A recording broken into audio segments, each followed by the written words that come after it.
Dear student, we have learnt the meaning of mensuration in the previous video.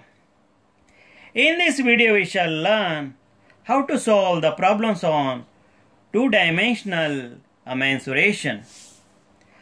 To begin with, let me read out the first problem.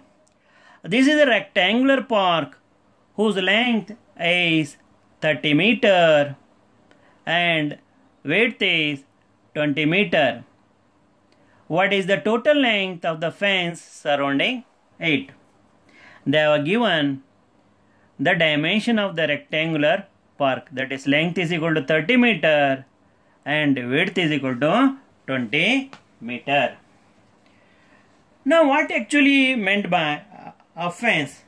Fence is nothing but a barrier or railing or any other upright structure, typically of wood or barbed wire, enclosing an area of ground for a protection from people or animal. So it is a barrier or railing or any other upright structure. So it is made up of barbed wire or wood, so which will enclose an area of the ground to prevent or control entry or escape of animal or people.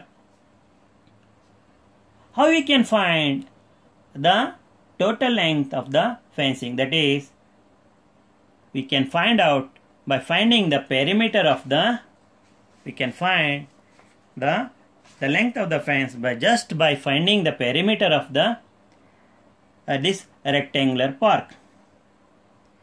What do you mean by perimeter? Length of the boundary of any given shape. Here it is a park. Therefore, total length of the fence surrounding the rectangular park is equal to the perimeter of the rectangular park. It is equal to the perimeter of the rectangular park. Go on adding the length and width of the given rectangular park. So 30 meter plus 20 meter plus 30 meter plus 20 meter. You know, in the property of a rectangle, the opposite sides are equal and parallel. You are making use of that property and adding.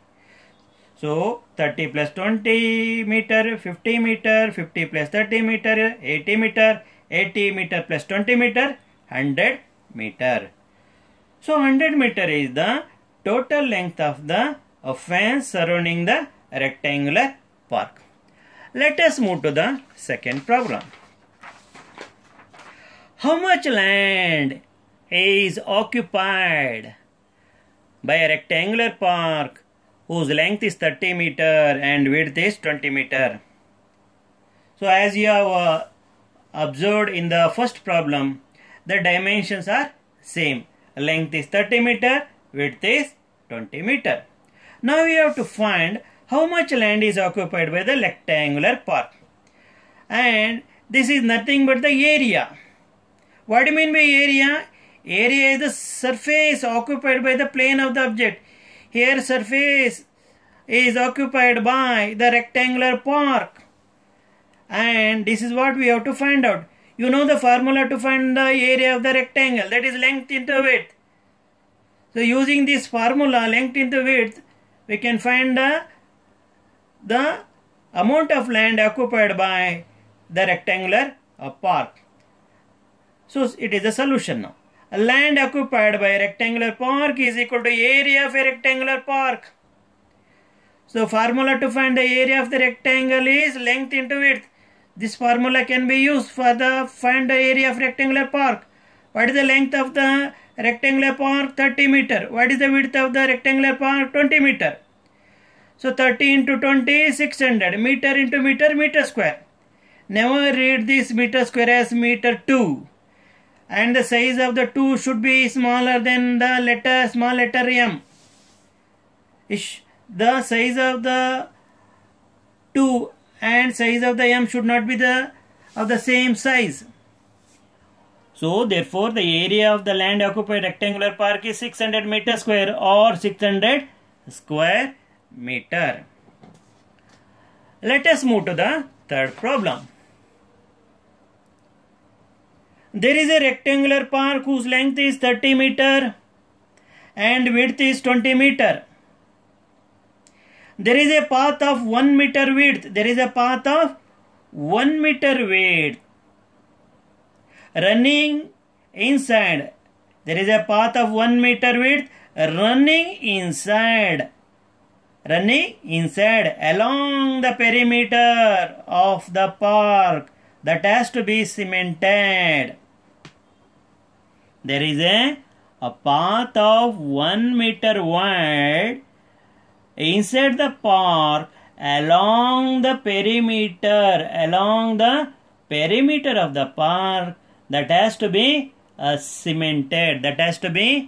cemented. So they are given. If 1 bag of cement is required to cement 4 millimeter square area, they are given the number of bags required to cement area of 4 meter square. So how many bags are required? 1 bag to cement 4 meter square area. Now at the rate of 1 bag per 4 meter square area, so we have to calculate how many bags of cement would be required to construct the cemented path.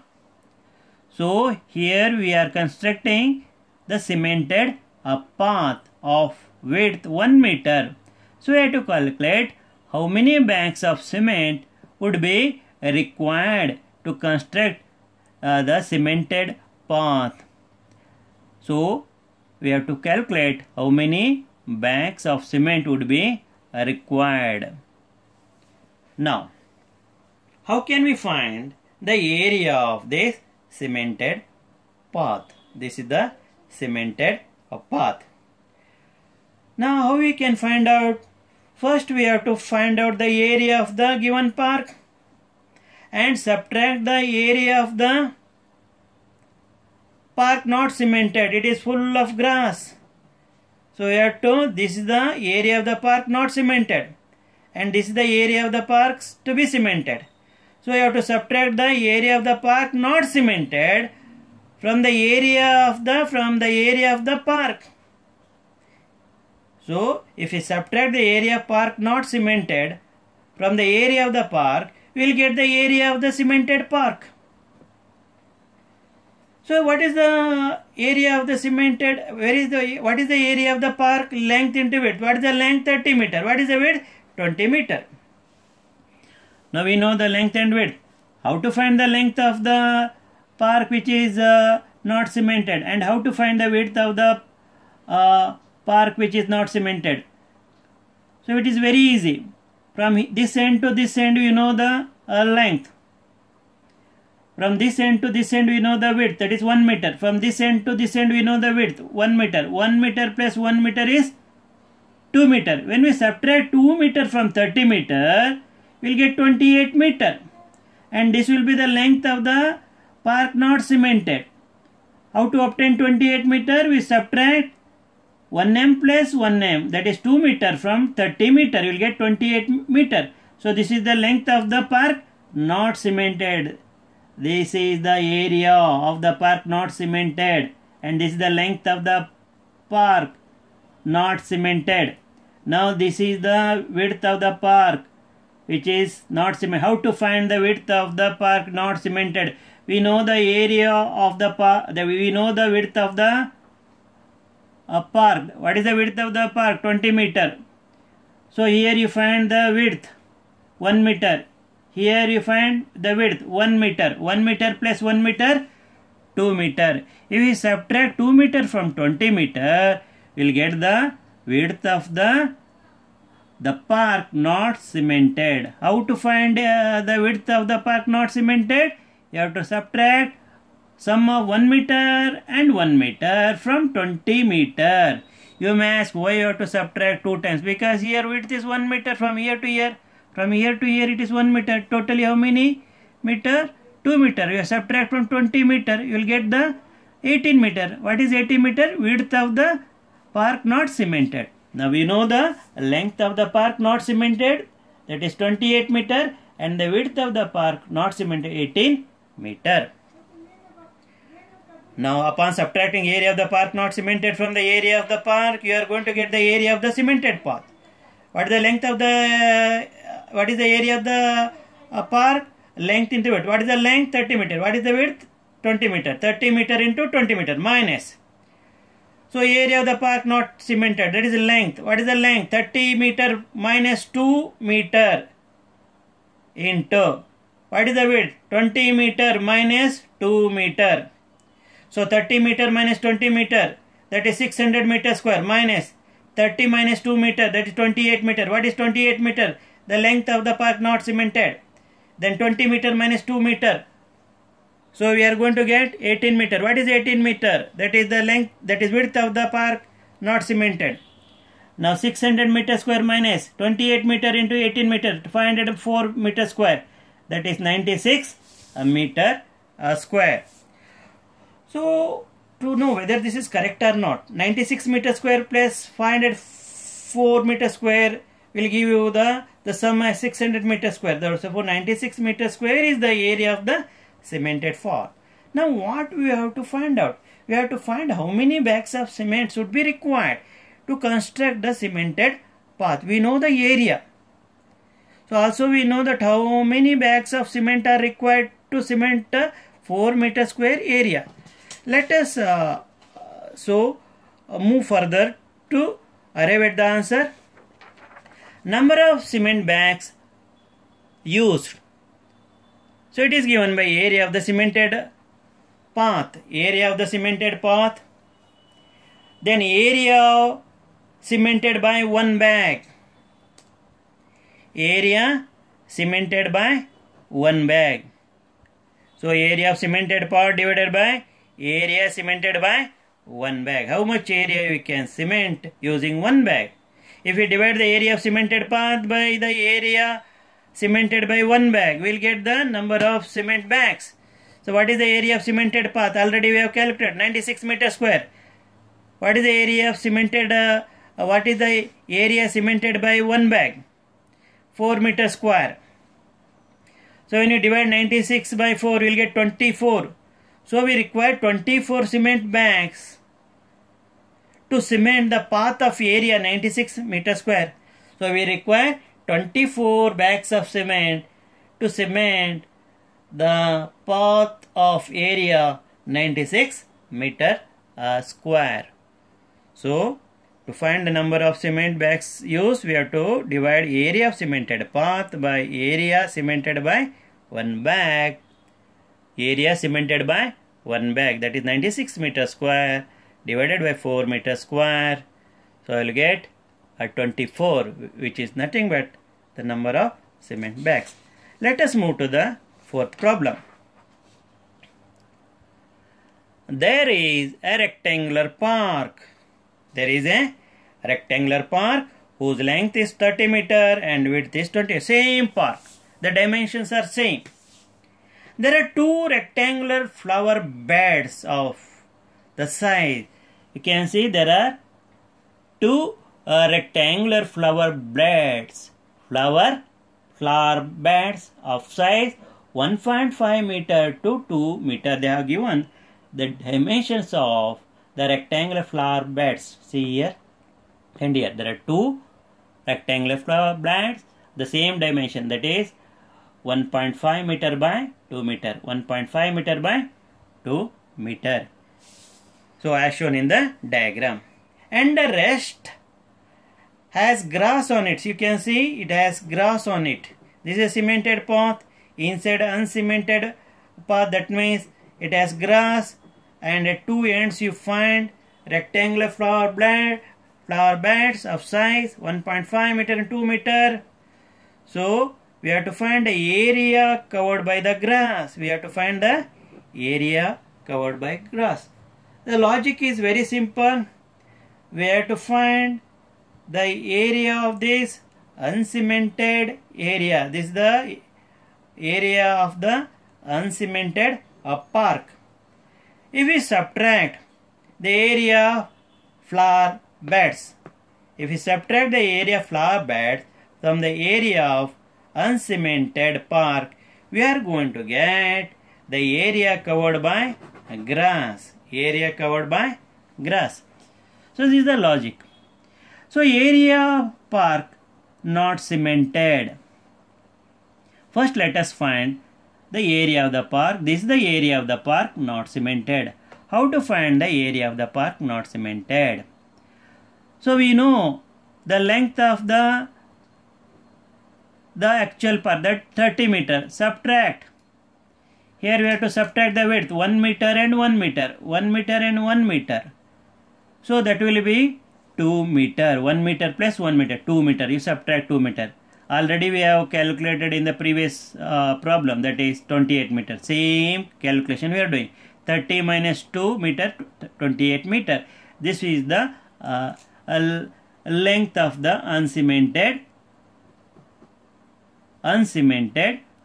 park. Area of the uncemented park. That is the length of. So we have to find the width. We know the width of the actual park. So when we subtract here 1 meter and 2 meter, when we subtract 2 meter from 20 meter, we will get 18 meter. This will be the width. 18 meter will be the width. 18 meter will be the width of the uncemented area of the park. Therefore, area of the park not cemented, that is 504 meters. How we will get? If you multiply 28 meter by 18 meter, 504 meter square. So we know the area of one flower bed, 1.5 meter into 2 meter, that is equal to 3.0 meter, that is nothing but 3 meter square. 3 meter square, that is nothing but 3 meter square. Area of 2 flower beds. So 3 meter square into 2, that is 6 meter square. You have to multiply 3 meter square by 2, will get area of 2 flower beds. If we subtract area of 2 flower beds from the area of the park not cemented, we are going to get the area of the park covered by grass. If we subtract area of 2 flower beds from the area of the park not cemented, we are going to get the area of the park covered by grass. What is the area of the park not cemented? 504 meter square. What is the area of the park not cemented? 504 meter square. What is the area of 2 flower bed? 6 meter square. So to find the area of the park covered by grass, we have to subtract area of 2 flower beds from the area of the park not cemented. We already calculated the area of the park not cemented in the previous problem, that is 504 meter square, minus area of these 2 flower beds together, that is 6 meter square. Therefore, area of park covered by grass is equal to 498 meter square. Dear children, you have understood how we have applied the formula of the area and also the perimeter to calculate the area as well as the perimeter of two-dimensional shapes. So we shall continue to solve the problems related to two-dimensional shapes in the next video. We shall continue to solve the problems related to two-dimensional shapes in the next video.